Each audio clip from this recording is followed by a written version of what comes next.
Hi hello ಬಿಸಿ people, ನಮಸ್ಕಾರ ಎಲ್ಲರಿಗೂ. Welcome back to AJ vlogs. ನನ್ನ ಹೆಸರು ಅಕ್ಷತಾ. ಎಲ್ಲರೂ ಆರಾಮಾಗಿದ್ದೀರಾ ಅಂತ ಅಂದ್ಕೊಳ್ತೀನಿ. ಆ್ಯಂಡ್ ಯಾರೆಲ್ಲ ಸಬ್ಸ್ಕ್ರೈಬ್ ಆಗಿಲ್ಲೋ ಇನ್ನೂ ನನ್ನ ಚಾನಲ್ಗೆ, ದಯವಿಟ್ಟು ಈ ರೀತಿ ಜಸ್ಟ್ ಒಂದು ಕ್ಲಿಕ್ ಮಾಡಿ ಸಬ್ಸ್ಕ್ರೈಬ್ ಬಟನ್ ಮೇಲೆ. ಅದು ಕ್ಲಿಕ್ ಆದ ನಂತರ ಬೆಲ್ ಐಕನ್ ಕೂಡ ಕ್ಲಿಕ್ ಮಾಡಿ. ನಾ ಅಪ್ಲೋಡ್ ಮಾಡೋ ಪ್ರತಿ ಸ್ಟೋರೀಸ್ ಆಗಿರ್ಬೋದು ಅಥವಾ ಹೊಸ ಹೊಸ ವೀಡಿಯೋಸ್ ಇರ್ಬೋದು, ಎಲ್ಲದ್ರದ್ದು ನೋಟಿಫಿಕೇಷನ್ಸ್ ನಿಮಗೆ ಬರುತ್ತೆ. ಆ್ಯಂಡ್ ಈ ವಿಡಿಯೋಲಿ ನಾನು ನಿಮ್ಮೆಲ್ಲರಿಗೂ ಕ್ಯಾಪೆಚಿನೋ ಹೇಗೆ ಮಾಡೋದು ಅನ್ನೋದನ್ನ ತೋರಿಸ್ಕೊಡ್ತಾ ಇದ್ದೀನಿ. ಕಾಫಿ ಡೇ ಅಂದರೆ CCD ಅಥವಾ ಸ್ಟಾರ್ಬಕ್ಸ್ ಇಲ್ಲೆಲ್ಲ ಹೇಗೆ ಪ್ರಿಪೇರ್ ಮಾಡ್ತಾರೋ ಅದೇ ರೀತಿ ವೆಂಡಿಂಗ್ ಮಷಿನ್ ಇಲ್ದಲೆ ನಾವೇ ಮನೇಲೆ ಹೇಗೆ ಮಾಡ್ಕೊಳ್ಬೋದು ತುಂಬ ಈಸಿಯಾಗಿ ಅನ್ನೋದನ್ನ ತೋರಿಸ್ಕೊಡ್ತೀನಿ. ಇದಕ್ಕೆ ಬೇಕಾಗಿರೋದು ಬರೀ 3 ಇಂಗ್ರೀಡಿಯೆಂಟ್ ಅಷ್ಟೇ. And the taste will almost B the same. ನೋಡಿ ಎಷ್ಟು ಸಖತ್ತಾಗಿದೆ. ಸೊ ಹೇಗೆ ಮಾಡೋದು ಅನ್ನೋದನ್ನ ನೋಡೋಣ ಬನ್ನಿ. ಇದಕ್ಕೆ ಒಂದೇ ಪ್ರಮಾಣದಲ್ಲಿ ಒಂದು ಚಿಕ್ಕ ಸೌಟಲ್ಲಿ ಸಕ್ಕರೆ ತೊಗೊಂಡಿದ್ದೀನಿ, ಚಿಕ್ಕ ಸೌಟಲ್ಲಿ ನೆಸ್ಕೆಫೆ ಕಾಫಿ ಪುಡಿ, ಹಾಗೆ ಅದೇ ಸೌಟಲ್ಲಿ ನೀರು. ಎಲ್ಲ ಸಮ ಪ್ರಮಾಣದಲ್ಲಿ ತೊಗೊಳ್ಬೇಕು, ಒಂದು ಹೆಚ್ಚು ಒಂದು ಕಮ್ಮಿ ಆ ರೀತಿ ತೊಗೊಳ್ಬೇಡಿ. ಆ್ಯಂಡ್ ಇದರಲ್ಲಿ ತುಂಬ ಇಂಪಾರ್ಟೆಂಟ್ ಅನಿಸಿದ್ದು ಅಂದರೆ ನೆಸ್ಕೆಫೆ ಬಿಟ್ಟು ಬೇರೆ ಯಾವುದ್ರಲ್ಲೇ ನೀವು ತಯಾರು ಮಾಡೋಕ್ಕೆ ಹೋದರೂ ಚೆನ್ನಾಗಿ ಬರೋದಿಲ್ಲ. ನಾನು ಆಲ್ಮೋಸ್ಟ್ 2ರಿಂದ 3ರಲ್ಲಿ ತಯಾರು ಮಾಡೋಕ್ಕೆ ಟ್ರೈ ಮಾಡಿದ್ದೀನಿ. ನೆಸ್ಕೆಫೆ ಬಂದಷ್ಟು ಚೆನ್ನಾಗೇ ಟೇಸ್ಟ್ ಬರೋದಿಲ್ಲ. ಎಲ್ಲದನ್ನು ಈ ರೀತಿ ಒಂದು ಬಟ್ಲಿಗೆ ಅಥವಾ ಬೌಲ್ಗೆ ಹಾಕ್ಕೊಂಡು ಚೆನ್ನಾಗಿ ರೀತಿ ಕಲಿಸ್ಬೇಕು. ಈ ರೀತಿ ವಿಸ್ಕರಲ್ಲಿ ಮಾಡಿ, ಇಲ್ಲ ಅಂತ ಅಂದರೆ ಫೋರ್ಕ್ ಇದ್ದರೆ ಫೋರ್ಕಲ್ಲೇ ಮಾಡಿ, ಏನೂ ತೊಂದರೆ ಇಲ್ಲ. ಬಟ್ ಫೋರ್ಕಲ್ಲಿ ಒಂದು 5 ನಿಮಿಷ ಹೆಚ್ಚಿಗೆ ತೊಗೊಳ್ಬೋದು ಅಷ್ಟೇ. ನಾ ಇಲ್ಲಿ ಹ್ಯಾಂಡ್ ಬ್ಲೆಂಡರ್ ಉಪಯೋಗಿಸ್ಬಿಟ್ಟು ಮಾಡ್ತೀನಿ ಇವಾಗ. ಇನಿಷಿಯಲಿ ಈ ರೀತಿ ಜಸ್ಟ್ ಕೈಯಲ್ಲೇ ತಿರುಗಿಸ್ಕೊಂಡಿದ್ದೀನಿ ವಿಸ್ಕರಲ್ಲಿ. ಹ್ಯಾಂಡ್ ಬ್ಲೆಂಡರಲ್ಲಿ ಮ್ಯಾಕ್ಸಿಮಮ್ 5 ಮಿನಿಟ್ಸಲ್ಲಿ ಆಗೋಗುತ್ತೆ ಅಂತಲೇ ಹೇಳ್ಬೋದು. ನೋಡಿ, ಈ ರೀತಿ ಇನಿಷಿಯಲಿ ಡಾರ್ಕ್ ಬ್ರೌನ್ ಇತ್ತು, ಆಮೇಲೆ ಸ್ವಲ್ಪ ಲೈಟ್ ಆಗ್ತಾ ಬರುತ್ತೆ, ಆಮೇಲೆ ಚೆನ್ನಾಗೆ ಫೋಮ್, ಬೇಸಿಕಲಿ ಕ್ಯಾಪಚಿನೋಗೆ ಬೇಸ್ ಬಂದು ಫೋಮ್ ಈ ರೀತಿ ಚೆನ್ನಾಗೆ ನೊರೆ ಬರ್ತಾ ಒಂಥರ ಪೀಕ್ಸ್ ಬರಬೇಕು, ಶಾರ್ಪ್ ಪೀಕ್ಸ್ ಬರಬೇಕು, ಅಲ್ಲಿ ತನಕ ನೀವು ವಿಸ್ಕ್ ಮಾಡಲೇಬೇಕು.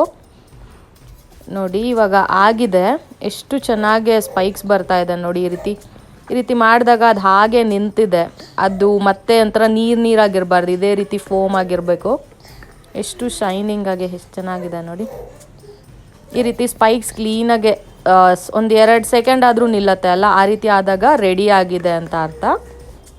ಸೊ ಈಗ ನಾನು ಒಂದು ಕಪ್ ತೊಗೊಂಡಿದ್ದೀನಿ, ಟೀ ಕುಡಿಯೋ ಕಪ್ ನಮ್ಮ ಮನೇಲಿದ್ದು.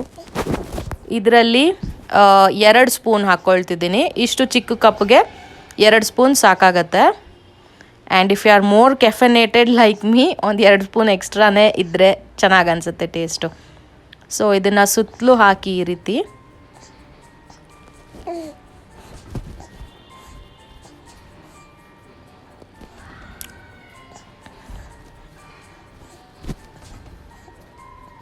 ನೋಡಿ ಎಷ್ಟು ಚೆನ್ನಾಗಿ ಸ್ಪೈಕ್ಸಲ್ಲಿ ನಿಂತಿದೆ. ನಾ ಹೇಳಿದೆ ಅಲ್ಲ, ಮೋರ್ ಕೆಫೆನೆಟ್. ಸೊ ಅದಕ್ಕೋಸ್ಕರ 3ನೇ ಸ್ಪೂನ್ ಹಾಕ್ಕೊಂಡಿದ್ದೀನಿ, ಇಲ್ಲಾಂದರೆ 2 ಸಾಕಾಗತ್ತೆ.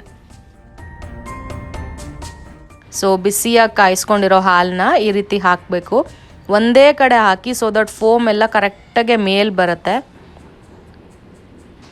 ನೋಡಿ ಅದಷ್ಟಕ್ಕದೆ ಎಷ್ಟು ಚೆನ್ನಾಗಿ ಮೇಲ್ ಬರ್ತಾ ಇದೆ.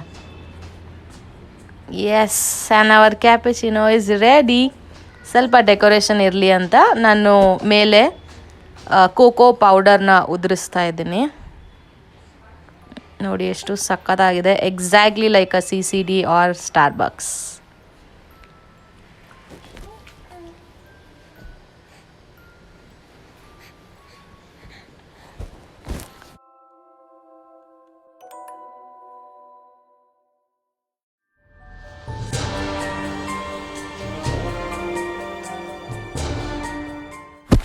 ಸೊ ವಿಡಿಯೋ ನೋಡಿದ್ರಿ ಅಲ್ಲ ಫ್ರೆಂಡ್ಸ್, ಹೇಗಿತ್ತು, ಇಷ್ಟ ಆಯಿತು ಅಂತ ಅಂದ್ಕೊಳ್ತೀನಿ.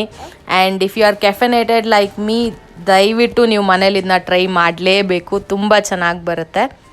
ಸೊ ವಿಡಿಯೋ ಇಷ್ಟ ಆಗಿದ್ದಲ್ಲಿ ಲೈಕ್ ಮಾಡಿ, ಶೇರ್ ಮಾಡಿ ಹಾಗೂ ಕಮೆಂಟ್ ಮಾಡಿ. ನಿಮ್ಮ ಮನೇಲಿ ಪ್ರಯತ್ನಿಸಿದಾಗ ದಯವಿಟ್ಟು ಕಮೆಂಟ್ ಮುಖಾಂತರ ನನಗೆ ತಿಳಿಸ್ಕೊಡಿ ಟೇಸ್ಟ್ ಹೇಗೆ ಬಂತು ಅಂತ. ಸೊ ನಾನು ನೆಕ್ಸ್ಟ್ ವಿಡಿಯೋಲಿ ಸಿಗ್ತೀನಿ. Until then all the best, take care and bye. ಧನ್ಯವಾದಗಳು.